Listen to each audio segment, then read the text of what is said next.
ideas come from everywhere. A lot of people will say, well, how do you get the idea for Google Maps or the Google Toolbar? Where did it come from?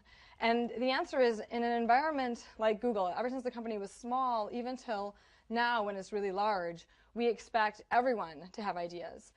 Our engineers come up with ideas, some things come top down, some ideas come from our users. And it's interesting because when you look at the myriad of different products Google's released, we actually have examples of almost all of the above.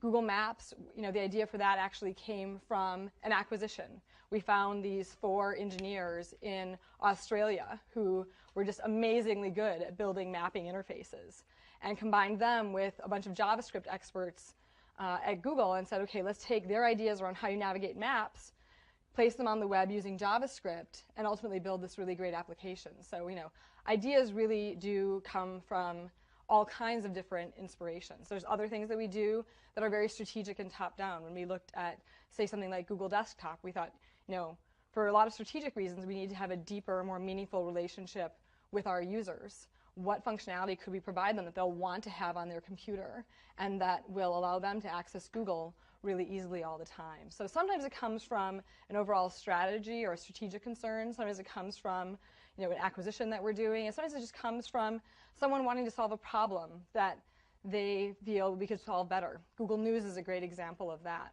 There was an engineer named Krishna Bharat, and he was a news junkie. And after September 11th, he found himself really consumed with reading news. And he found he had the same pattern every day. He would go and visit his favorite 15 news sites, and he would try and find the same story about anthrax all throughout the different stories to get all the different perspectives and get the maximum amount of information.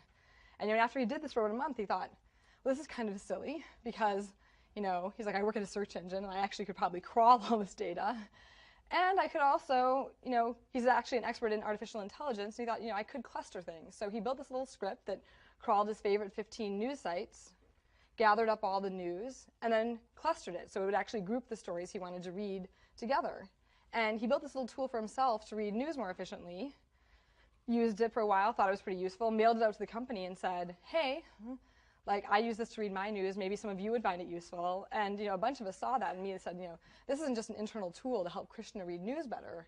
This is something that could help a lot of people read news better, and we should take it up to the next level so it's not just a plain white page with lots of blue links, but actually looks more like a news experience and make it available to our users. So there's a myriad of different places that ideas come from, and what you really want to do is set up a system where people can feel like they can contribute to those ideas and that the best ideas rise to the top in sort of a Darwinistic way by proof of concept, a powerful prototype, by demonstrating that it's going to fill a really important user need, so on and so forth.